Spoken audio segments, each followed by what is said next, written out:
Hello, everyone. Welcome back to another episode of Sober Yoga Girl podcast. Now, I actually don't often film these episodes live in person because I'm often interviewing people that are around the world. But today I'm actually here in person with David Golding, who is Sober Coach Dubai. I was gonna be like, I'm here with Sober Coach Dubai, but I'm here with David. And David moved to the UAE and started doing sober work right around the time that I was leaving, and we somehow got connected. I think it might have been through Christiana. You're Christiana? Yes, I do. I think she told me about you, and we got connected, and I've just been following along with the work you do, and I'm really looking forward to hearing more about your story today and how you ended up doing the work you're doing. Bless you. Wow. It's a great honor to meet you, actually. Because again, you're somebody that, somebody that comes into your life and you don't know them very well, but from afar you go, gosh, they're really making a difference and they're doing things. And I admire what you're doing. And you're very nice and lovely about it. So yeah, it's lovely to see you finally. Oh, thank you so much. And so you were sharing before we started that tell us a bit about your kind of career before you ended up doing what you're doing now. Yeah, okay. Pretty varied. So I'm 58 now and I had 5 separate careers. So I grew up, my father was an alcoholic, and I just remember that this isn't to blame him. He shaped me. And of course, our environments do shape us. But I do remember him being very angry and very violent man. So I sort of grew up being very intimidated, very scared and full of fear. So that was part of my growing up, fear. And that was actually something that stayed with me all my life, fear. It took me a lifetime to figure it out, but that was always a thread. Fear and anxiety, not fitting in, not understanding who I was. But I found alcohol at 11 and I would go out drinking. And of course, at that age, social anxiety, that would melt away, give me 3 or 4 drinks and I could talk to girls and I thought I was funny. And all of that went away. And I just became a drinker all the way through. I also gambled from the age of 7. So where I grew up in the seaside in the UK, there was a place called the Pavilion. And it had slot machines and video games and all that sort of thing. And I would steal money at 7 years old, spend my pocket money, go there after school, go at the weekends. So even as an early teenager, gambling and alcohol were a huge part of my life. And then they just carried on. And I went to university and studied nuclear physics. I became a software engineer, writing computer code for the British military. I then moved into banking. I lived in Switzerland and Sweden. I lived in the USA and I had a green card for a while. And the truth was that I'm reasonably smart and I could work hard, but I'm that work hard, play hard guy. And I was always a big drinker, always a big drinker. And I recall around the age of 23 that I was still in control of my drinking. And my very first job, my boss said very early on, only about 3 months in, David, you seem to have a lot of Mondays off. We're going to warn you now, if you keep having these Mondays off, we're going to kick you out. And I remember thinking, gosh, I can't lose my job. So then I just drank on Friday and Saturday nights. But of course, that was blowouts, Phil. That was serious binge drinking. I didn't know that even existed as a term. But that was my reward, for not drinking the rest of the time, for working really hard. My reward always was to drink. There was really no other reward in life. It was work and drink, work and drink. And that was pretty much it. There'd be relationships and I'd have a girlfriend and I would pick a girlfriend that was also a big drinker. And my life was around the pub. All of my friends were drinkers and that was me. And that persona at 22 was the same persona at 54. That just carried on. There was probably a significant change in my life. I mean, I got married and had some children. I got divorced. And I started a business in 2007 that skyrocketed. And in the next 10 years, the company turned over 2 billion. I had access to unlimited amounts of money, pretty much. I was a multimillionaire. And I say that because, it's lots of people's dream to have enough money because money gives you choices. You can choose to do what you want to do. Yeah. The trouble is, when I was doing what I wanted, that's destructive. That's not great. I don't make good choices. And by the time I'd been drinking for 30, 40 years and having found cocaine at the age of 42, I was just indulging myself. And pretty much what I was trying to do was just mask the feelings that I always had, which I couldn't identify, I couldn't name, but the feelings were disconnection, isolation, fear, worry, generally not knowing who I was. So even though I'd functioned, as an alcoholic in lots of different careers and been around the world, there was never really a time where I can look back and think David was happy. I didn't know who David was. I didn't know what the purpose was of life or what the hell I was doing or why. But I would get up and get on with it and work hard at work, thinking, well, if I work hard and I'm successful, then that surely would bring some happiness, but it never did. Because, those things are fleeting and they're not worth self-worth, peace and serenity. It took me a lifetime to find that until I found recovery in 2019. Mm-hmm. Wow. What's your sober date? 18th of September 2019. Okay, wow. That took 10 years of trying and failing and trying and failing. I always really admire people that walk in off the street to Alcoholics Anonymous. They just walk off the street. I needed to go to rehab. And also the people that might go to rehab and get it first time. That wasn't my journey. That wasn't me. And I first went in 2009. So I started my company in 2007. By 2009, I had Ferraris and money and I was blowing my brains in. And that was the time I'd just got married 6 weeks before. I'd got remarried and I'd realized that I was drinking way too much. So I went to rehab. I didn't tell them that I was taking cocaine though. I think I could admit that I was drinking a bit too much. Yeah. I think that's what I said when I arrived. David, why are you here? I think I drink a bit too much. And I think I was hoping that they would teach me to drink like a gentleman. Interestingly, I since admitted this to the rehab. I actually volunteer there now as a peer supporter on the addiction treatment program. But when I went back in 2014, I had to admit that my dealer would turn up at the rehab. And while I was trying to get clean and sober, I was taking cocaine. And I'd be staying up all night. And then I would crash. And they actually thought I was suffering from bipolar because I was manic, because I was off my tits on cocaine. And then I was depressed and crashed because I hadn't slept for 3 days. And they didn't know that. I kept it secret. And they thought that I suffer from bipolar. And that's, of course, the only clinical thing that I think that they could put their finger on. Well, I loved that. I loved having a diagnosis that I was bipolar. Happy days. That's what's gone wrong with me, but I couldn't be honest and say, actually, no, I'm taking loads of drugs while I'm in rehab.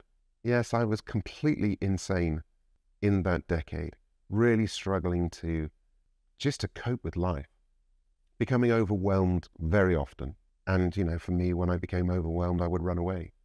And I would run away into a bottle, a bag, and a behavior. Alcohol, cocaine, and gambling. And for me, they always came together. I would never really buy cocaine during the day. I would get drunk, and then it would be a great idea to buy some cocaine. And then when I'm up for 3 days, I would gamble all night, and then get psychosis, and then want to die. And I did that for 10 years. What was your pivotal moment? Like, what was it that led you? You said that you went to rehab the first time. How many times did you do rehab? Was it just 2 times? 3 times. Okay. And a couple of mistaken rehabs in between. So I think I actually went to rehab about 5 times. Wow. But the 3 that I count were the 3 where I completed the 28 days. Yeah. There were 2 other times where I just left. Wow. And was that all in the UK? Yeah. Okay. Yeah. And so what do you think made the time in 2019 stick? Yeah, okay. That's a great question. Because people ask me, what made the difference? Why did you get it then? And I think in the early days, I used to talk about surrender. So there's this notion that we surrender. And my interpretation of surrender, I call it dropping hands, because when you drop your hands, you drop your head. And it's like an act of humility. I've surrendered to this. And I think I tried to surrender. I tried to surrender before in 2009 and 2014, that, I had a problem that I needed help. It was never a complete surrender. Okay, so why didn't I surrender before is probably the first question. And I think it was based on 2 or 3 things, I think. Initially, I didn't identify with anybody else. Okay, so in 2009, I'm a multimillionaire. There's people in the room next to me, and frankly, they're not the same as me. I'm very different. I'm extremely successful, intelligent, articulate. I'm pretty famous, and you're a bit of a loser. Even you take heroin. I would never take heroin. And that arrogance, that massive ego, not identifying with that. And that was what held me back, probably for the first 5 years. The second time was after I tried to take my own life, and maybe we'll cover that later. But that time I went back, and I think it was probably about pain. By then, I'd experienced another 5 years of pain. And I remember at that time, people would say, David, you're back again, 5 years. 5 years is a long time to be lost in the madness with all the consequences. I'd tried to take my own life, I'd got divorced again. And I remember somebody saying to me, have you not had enough pain yet? And I remember thinking, gosh, yes, I have. I have had enough pain. I really had enough pain. Let me tell you, the pain that I experience every day is just awful, to the point of trying to take my own life. And I left in 2014 and stayed clean and sober for about a year, but then fell off the wagon again. Okay, so I realized then it wasn't pain. It wasn't pain that stopped me surrendering. So what was it? And I think I finally figured it out. It was a lack of hope. It was hope that I finally got in 2019. And the hope came from admitting that I'd had enough pain, admitting that I really was an alcoholic addict, admitting that I was the same as everybody else. I wasn't better than anybody else. But actually finally admitting I'm allowed to get clean and sober. I'm worth it. I'm worthy of getting clean and sober. That actually the people that I'm now looking at who are clean and sober, actually I admire them. And it's possible that these guys who did get clean and sober, gosh, maybe that could be me. Could it really be me? And after 10 years of failure, I think I finally said, right, I'm done. I'm really done now. I can't carry on anymore. I'd accepted that David Golding version 1 did not work. He just did not work. He was 54. He'd had 2 divorces. He'd nearly died 4 times. And all the paraphernalia and money, that was nonsense. Here was a man that was utterly broken, and I wanted to know how to rebuild myself. I wanted to know what was wrong with me in terms of character, and I wanted to build a new David, and I knew that if I didn't do that, I was absolutely a dead man. But the thing is, I wanted to live. I did know that. I did want to live, and I did want to be a better human being. And I think I wanted to finally find a place where I might wake up in the morning and be content and realize that when life throws things at me, I won't get overwhelmed. Life isn't fantastic every day. And I say now, most of the time, I'm mostly okay. Well, I don't think that's bad for somebody who wanted to die. I have a pretty amazing life. I'm extremely grateful. My wife is back with me. She's amazing. I'd be dead again if it wasn't for Christina. My children are back with me. Everything's wonderful. But I think this is a very long answer, but the point was I didn't have hope. I didn't think that it was possible for somebody like me.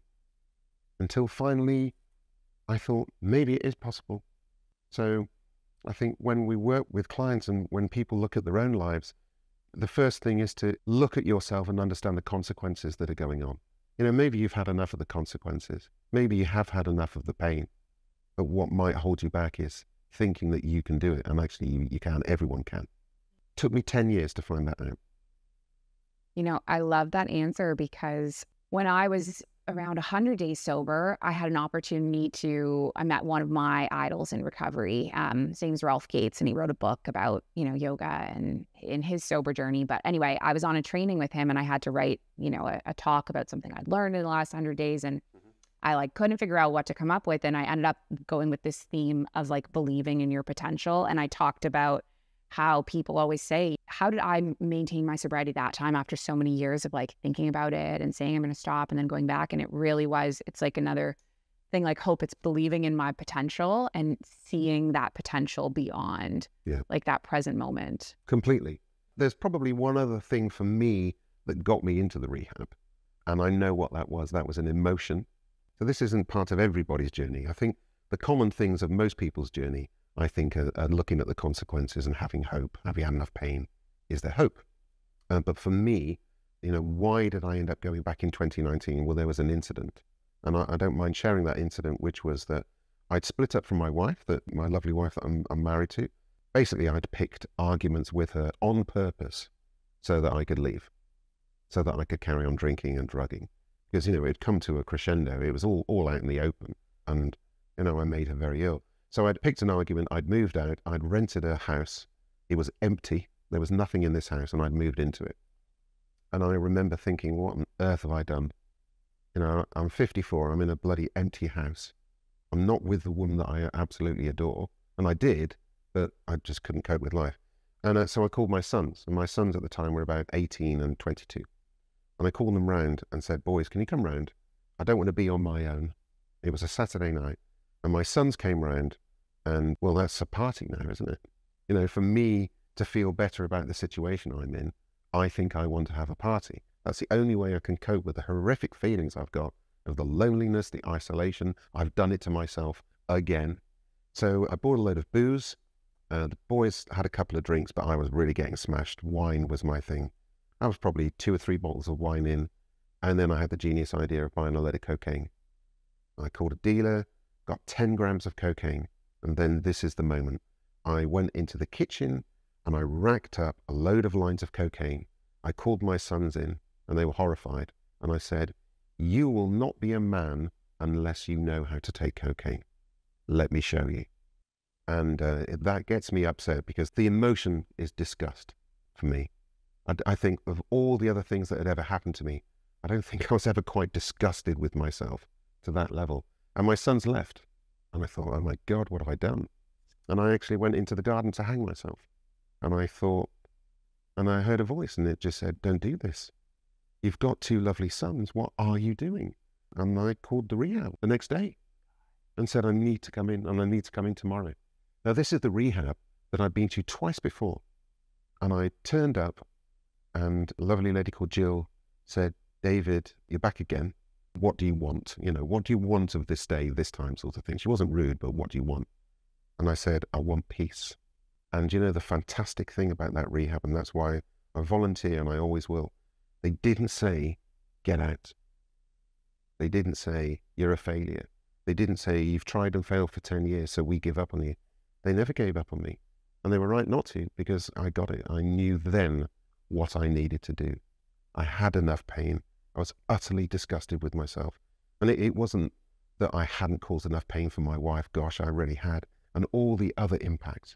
But I think just for me, racking up lines of cocaine and trying to tell my sons to take it because somehow you'll be a man, it's completely twisted. Thinking very, very ill, thinking I was very ill. And that for me was the springboard then. And turning up and seeing people that were getting well. Actually, there was a gentleman there called Stuart, who was a peer supporter. And I met him. He was in there with me 5 years before. And he was the guy that I looked up to and I thought, bloody hell, you got that. Remember I said at the beginning about people that get it first time? No, I didn't. Why have you got it and I've not? And I asked him that. And he said, because I listened and I did what I was told. I went, okay, I'm done. I'm done. Whatever you tell me, I will do. And I did. And I still do. I still do today. You know, there's things in my locker that keep me on the straight and narrow. And I do those every day. Because, you know, we say, yesterday's shower won't keep me clean today. You know, the things I did yesterday, they're not going to last. I need to do them today. And they're not massive things. They're things like, why don't you just be nice to people? Why don't you be kind? Why don't you be humble? I get on my knees and pray. And I do things for people and I volunteer. And all those wholesome things that I never did for 54 years. I never did any of those things. But now I see the value in them and continue to work in recovery and working with other men that need help in recovery. That for me is amazing, to be able to work in a field where you see people get well. Gosh, it's unbelievable. It brings me to tears really often, and tears of joy. I don't think I understood what tears of joy were. My wife laughs at me sometimes, actually, because you know the phrase jump for joy? Yeah, I do that. I actually jump up and down and people think, oh my God, look at him again. My children go, oh, stop it. And now I'm jumping for joy because I want to. Love that. Wow. I just want to thank you so much for sharing such a vulnerable story like that. Just made me so emotional. And I think for a lot of people, there's so much shame wrapped up in those types of stories. And so you don't hear them and they don't share them. And, then people who have had an experience like that feel very alone, Like I know a lot of the people that I work with are mothers and have a lot of guilt over like what I've done to my kids, how I've impacted my kids. And I think by hearing your story, if anyone's listening who has that kind of guilt, they can hear like we've all had these moments. Yeah. And how do you actually, that's a good question for you. How do you reconcile that? Like, have you talked about that with your sons? Like, have you moved through that? What was that like? Yeah, of course. Yeah, absolutely. Yeah. So part of my recovery journey, and we do that with clients as well, and I recommend it for everyone. There's sort of two concepts really. Well, the first concept is about clearing the wreckage of the past. Okay, so we tackle all those things. And that's tough. That's about getting honest. And that's about looking at the things we did, the things we said, and sometimes the things we didn't do. So for example, there were so many times I didn't turn up. Turn up to things for the children. Now, look, I can sit here and beat myself up forever. That's not going to do any good. But I'm also not going to write it off. The things that I did, I own, I accept. How do I reconcile that? I was very ill. I was extremely ill. I was a full-blown addict. And I know that when I take drugs, my brain chemistry changes. I can tell you that I did things when I was high on drink or drugs that I wouldn't do sober. But I still wasn't there. I still wasn't a good father. He was there and in the moment and mindful. So you're right. I've sat down with my sons many times and talked about it. And I talked about the honest truth about how I feel about that. If you're a 12-step advocate, it's step 9. It's about making amends. Because sorry and thank you are actions, they're not words. You've got to do things. And I spoke to my children about that and spoke to them. But there's another aspect of that, which is looking back at the person that I was and accepting that I did those things, but reconciling that that was then. I'm not that man now. We say there's all sorts of phrases that I've got, which is, look back, don't stare, don't forget. Because I tell you another reason, I don't want to forget. Somebody that I know quite famous said, I hope I never get too well that I forget, because then I'm in trouble. And I know what he means. If I dance out of here thinking, that's me, I've got addiction licked, I'm no longer an addict, well, where the hell am I going to go with that? That puts me at great risk. No, I'm actually quite happy to accept some fundamental truths. Alcohol's not my friend. It just isn't. So if I have one, I'll have 1,000 and then I'll die. So that's in there because I've got the memories. But I also, Alex, I will not carry around yesterday like a ball and chain around my foot. That is not going to help me. So I've got to find a way to forgive myself. So forgiveness, the work that we do about forgiveness is really important. Really important. So you're talking about mothers that feel that they've shameful things or things that they're guilty of. I do some work with that about, the way that we talk about the difference between shame and guilt. I'm guilty of doing some things, but I'm not a bad person. I was poorly. I hope this comes across okay. People might not like it, but I joke sometimes and say, look, if you gave Mother Teresa 10 grams of Coke, she's not going to be Mother Teresa anymore. She's just not. Yeah. So sometimes give yourself a break. Yeah. If you were pissed and you said and did something, own it. Don't minimize it. And don't just say sorry and walk off. No, we've got to own it. But actually accept that that's some of the things that you did. And they were part of yesterday. I don't give a shit about yesterday. I really don't. Because my yesterday, I didn't upset anyone. I didn't cause any chaos. I tried to be the best person I could be. And today, I can walk the earth a free man today. There are no alcohol handcuffs. I don't have to apologize to anybody for anything that I said or did. And if I mistakenly say or do something, I'll apologize straight away. And mean it, by the way, because I don't want to live like that. I don't ever want to go to sleep at night on an argument or feel that I've let somebody down. I just don't want to live by those principles. I've got better principles now. And that, for me, is where the peace and the happiness comes from. Happiness is fleeting, but peace and serenity, they're with you. They can be with you a lot of the time, often, in your core. And I think you'll understand that. That's probably what you teach and what you speak about. The principles of being at peace and finding that place where you're really okay with yourself. And then it means you're probably going to be okay with everything else. I think you've got to love yourself somehow. Wow, you are such an inspiring person. Oh, bless you. Really. And I hadn't heard you speak before. You know, we've just had this digital friendship. Yes. And I'm like, commenting back and forth. And I'm just like blown away by you right now. Like what you've been through and how you overcome it and who you are today. It's just so inspiring. Bless you. Well, thank you. And the same back. But isn't that a good advert for why online social connection is not human connection? Mm-hmm. You know, we've got loads of relationships. Yeah. Yeah. Not fundamental, real relationships. Yeah. You know, even down to the brain chemistry, I will skip out of here. My oxytocin will be flooding my brain and I feel better. And I've had a lovely time. I've gotten to know somebody a lot better and I feel great. I don't get that from a text message. It's so true. You know? Yeah, it's so true. You've got to be around human beings. Now, the difficulty with that is if you're somebody who struggles being around human beings. You know, and that was me. Yeah. I was scared. I didn't know how to come across. I spent 54 years scared, genuinely scared. And so you can see that in my recovery, I had to work on lots and lots of different things. And by the way, they weren't difficult. They're not hard concepts to get around. We end up changing our thinking. But the truth is, take some practice. Yeah. Really take some practice. Same as anything, you know? I like to talk a lot about how we form habits, because I think fundamentally at the root of addiction is all about the way that the brain forms habits and what we do. So people have asked me and I come up with all these little answers, but you know, if somebody says, why did you become an addict? I've got a 3-word answer that can sum up my 40 years or 20 years of addiction. And it is, I trained myself. That was what I did.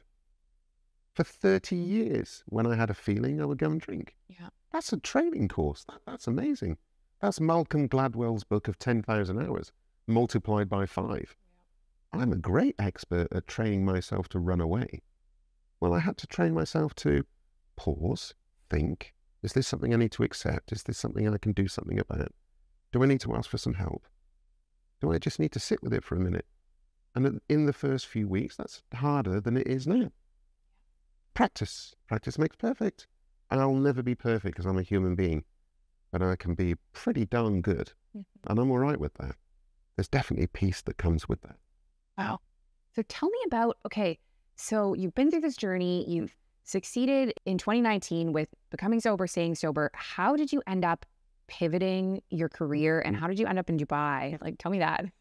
Yes, that absolutely. So I threw myself into recovery. That was all I did. Yeah. I mean, I probably made that my new addiction, if you want, you know, but, you know, because I am a sort of an obsessive, sort of compulsive type of chap.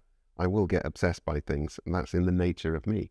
But I knew that, look, if I didn't do this properly, I was a dead man. Okay, so that's a good motivator. But the other thing was, I enjoyed it. I actually enjoyed learning new things, learning about me. So I spent probably the first couple of years doing that and nothing that. I didn't work. The company that I had collapsed. I lost my home. Financially, I lost everything. So it was very odd. I went into rehab, a multimillionaire, and came out done for. But that, even I changed even in looking at that, because I thought, actually, I don't need that. You know, £1 million in the bank didn't keep me sober and didn't make me happy. So actually, it was almost like God said, why don't we just start again, David? Why don't we just wipe the slate clean? So I started working with lots of men and I really enjoyed it. I had some good times with people and realized I really enjoy people getting well and helping them. Now, I can't save anyone. I can't make you and give up, but I can certainly help you and guide you. And I think I just did that so much and so often. I started to pick up some private clients. And then before I'd known it, I'd been doing that for a year. And it sort of became my new career, if you like. I know some people might say, well, you know, we're supposed to give away what we've got. And that's part of the 12 steps. Well, I still give away. Yeah. But, you know, I've got children and family. And so it's become my career. And then I had come to Dubai for the last 20 years, actually, always on holiday. And it was a destination that I'd always admired and looked at. And I thought, actually, I'd got to a certain size, state, position in the UK. And I thought, I want to go somewhere where I might have a greater impact. And I came to Dubai. And I didn't come to Dubai because it's got worse problems. Yeah. You know, there's 10 million people here. Yeah. I think I came because I think I saw an opportunity to try and make a difference. And that was why I came. So I've been here 15 months. I've been working with private clients, which has gone very well. I really enjoy it. You know, raising the profile of talking about sobriety. You'll know this, you know, even to go on the radio and mention gambling and sobriety. It is huge. There's always a stigma, whatever the nation. Yeah. So breaking down some of those barriers. And the next thing that I'm looking to do this year is to build a day hub. Yeah. So tell me more about that. Bless you. It's basically a clinic. Let's compare a residential rehab with a day hub. They're virtually the same, you just don't live there. And that's because I think that there's a problem for lots of people. Again, not idiosyncratic to Dubai, which is in any country in the world, people might fear going to their boss to say, I'm a cocaine addict and I need 28 days off. Can I please leave work? And I know that holds back many people. Either because they can't afford it. If they haven't got any company health insurance, it might not cover it. So they might have to pay for it themselves. And they might fear that their boss might say no.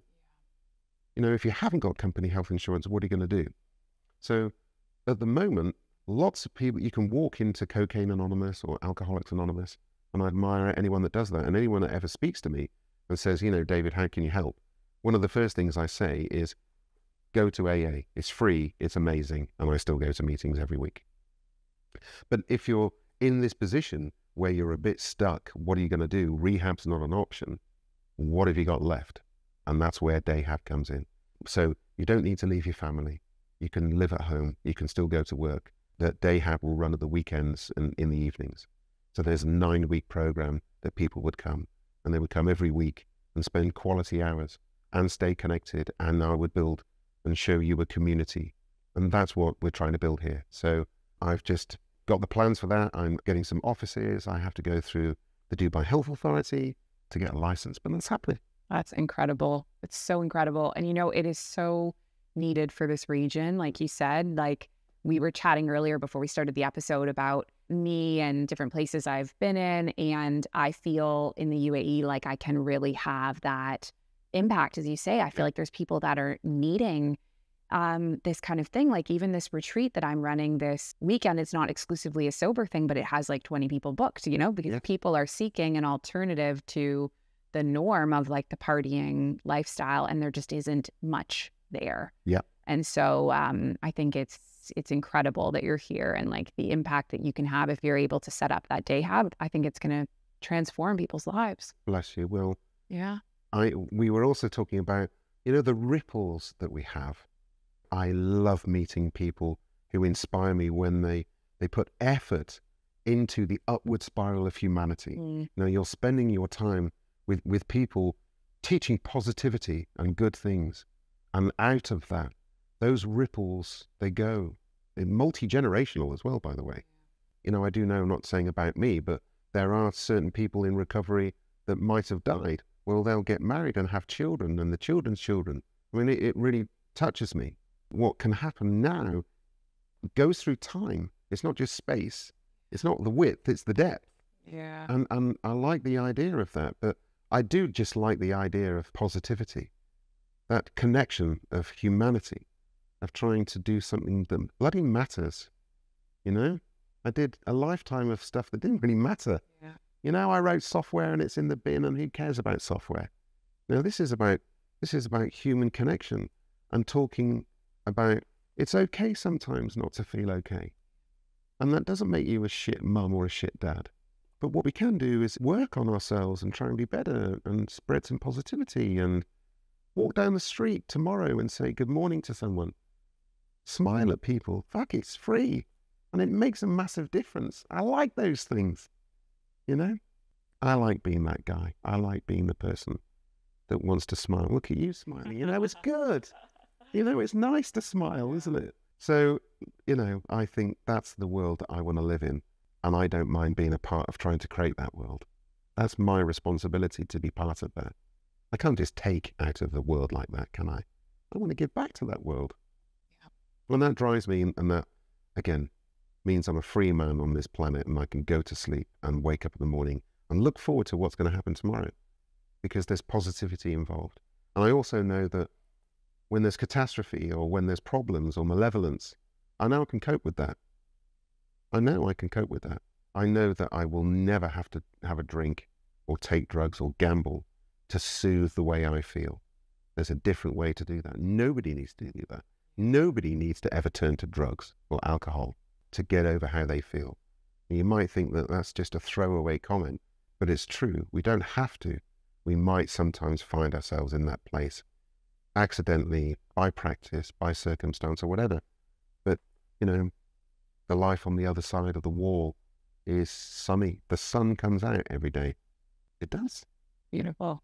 Wow, this has been so inspiring. And, you know, this is my first podcast episode that I recorded in a long time. I kind of took a hiatus, like 2 months off, and I just forgot how much I get out of it. Like just hearing, and we spoke about this at the very beginning before we started recording, and David was saying, you know, you can learn something from everyone. And, you know, I'm just learning so much from hearing what you've been through and where you are now. Yeah. It's just, yeah, it's Bless you. amazing. And so, okay, so you're working on the Dayhab project. Yep. And you're working with private clients here in Dubai. Yep. What does that, like if someone were listening to this and wanted to work with you, do they have to be Dubai based? Like, do you do it in person? What does it look like? No, great question. Yeah. So there's probably the impact of working together is the best, but you can get sober over Zoom. Yeah. Look, we had to in the pandemic. Yeah. You know, I work with lots of men over Zoom. So Zoom is not a rubbishy second best. No, it's just as good. So if you live in Dubai, it's great because I can come and see you, or you can come and see me and we can go to the office. If you're anywhere on the planet and you want to talk, that's cool too. We can talk on Zoom. It's quite interesting actually that most of my clients come to me via the wife. Their wives. The wives call first. Yeah. Because they love their husband. You know, I only work with men. Yeah. For good reason. And so often, you know, men do call me, but often it's the wife to say, my husband's struggling and he wants to quit drinking. Can he help? And I'll say, first question, do you mind me asking, does he want to quit drinking or is it that you want him to quit drinking? And often they've talked and that's the way it begins. And I offer various different programs from seeing each other once a week for 13 weeks. So I have a 13-week program where we meet every week for 90 minutes and we go through a reliable and repeatable program so that everyone does the same thing. It's worked time and time again. There's a one-to-one Dayhab, if you like, where I will see a client every day for 2 hours. You know, that's the sort of next level up. That's where I get to speak with you every day. You know, that constant connection of thinking about recovery, doing activities every single day. You can imagine that's more of a commitment. It's more expensive, but then you're fully immersing yourself every day into recovery. And then lastly, I work as a sober companion, which is I go and live with people for whatever reasons. It might be that you've run a business and you just can't take time off, or you want to concentrate. I'll come and live with you. And I've done a couple of times in Dubai. And I live with the family, and I would travel with the man for his work or to social events. I mean, be a serious companion for somebody who just says, I need to get this. I've tried and failed, or I've never tried it before. Just hold my hand all the time. And then we do lots and lots of work, you know, from going to the gym at 6 a.m. till finishing the piece of work at 10 at night. If that's what you want to do, we'll do that, you know, because you're buying my time 24/7. But we do lots and lots of work. You know, that's, you even compare that to a rehab. You know, that's way better than what you might get because it's bespoke. It flexes, bespokes, it's around your life. You know, quite literally, I'm with you. I'm very discreet. I do get out of the way, you know, if you want some privacy, but clients do like that. But ultimately, have a chat and let's see what we can do. And I also work with families. Now, I talk to the families on Zoom to say, if you're living with an addict, you know, what can you do? And I'm sure you get that. You get wives whose husbands might be in the grip and the trouble. What can we do? How do I cope? How do I save him? You know, that might be the first thing. Let's talk about that. I'm sure you can save him, but there's things that you can do to protect yourself and to not get caught up in the spiral. Yeah. But thanks for asking. Yeah. Ultimately, talking's great, and anyone can Zoom me We can have a Zoom for half an hour. It's free of charge. You can tell I like talking, but I can listen. Amazing. You know, that day hab, or not the day hab, the option of being the companion and living with someone, I was thinking, so I've had this experience that I've noticed about myself is that I do a lot of intensive yoga retreats or yoga teacher trainings, and I'll be in a retreat environment with, sober women for a week, or the most recent one was 3 weeks, and it's just incredible. But then when I step out of it, oddly, every time I step out of it, I want to drink. I want to drink alcohol. Yeah. And I know a couple of my guests have actually relapsed on the day after a retreat. Interesting. And I think it's because of that. The thing about traveling to a rehab or going to a retreat or being out of your home environment is that you're doing all this work, but then you're all of a sudden like, boom, I'm back in my world. And so when you were sharing about the sober companion work, I was like, that actually sounds wonderful because it's integrative into their life and they're in their home environment. And so they're learning how to be sober in the place where they will be doing it, Oh, you're absolutely right. Yeah. You're right. Anyone that goes to rehab, they spend the first 3-4 weeks learning all this stuff. And then it gets to the crescendo at the end. What's it going to be like when I go home? Yeah. Because you've been insulated from all of that. Yeah. Now, you needed that. I can tell you, I needed to be removed from society. I was a danger to myself. I was a suicide risk, and I needed to be removed. And I utterly needed to be removed. But not everyone's like that. And I think for other people to be in your environment, as you say, around your wife and family. I mean, that's the other thing is then the wife and children get to see, they get to see me and they know what we're talking about and they get involved and included. That's so great. And the conversations begin really early. That's so good and so important because I feel one of the big things, like just speaking from my own childhood, I mean, I didn't have a parent that was addicted, but I had issues happening in my house where I was not talked to about. Yeah. And my whole childhood was like, what's happening here, There's something going on. Exactly.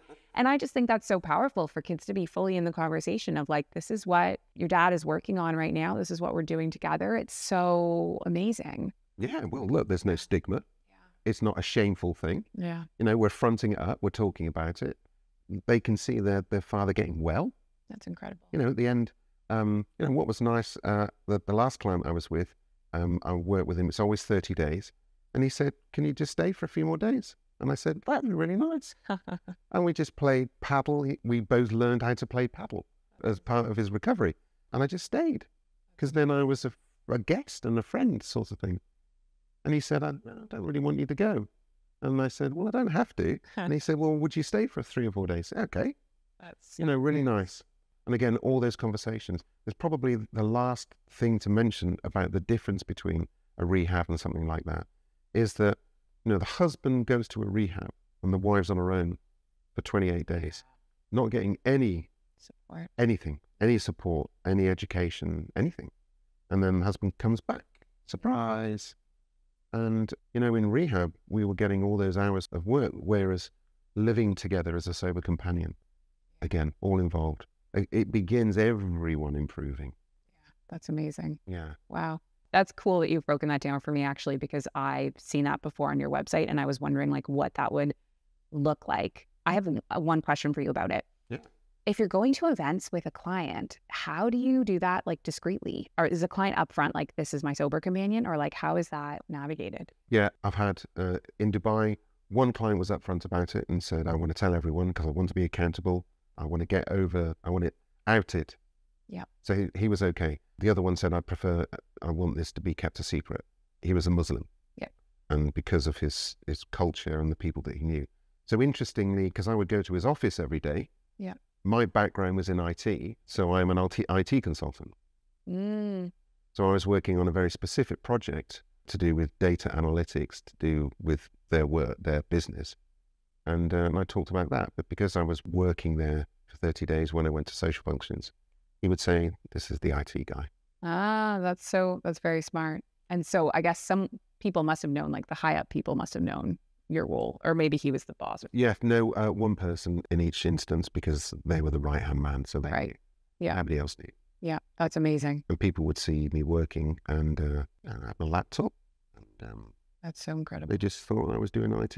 And the thing is, because I was an IT guy, if anyone wants to catch me out with some clever questions, I can answer them. if you're going to if you're going to create a backstory, you better not get found out. Yeah.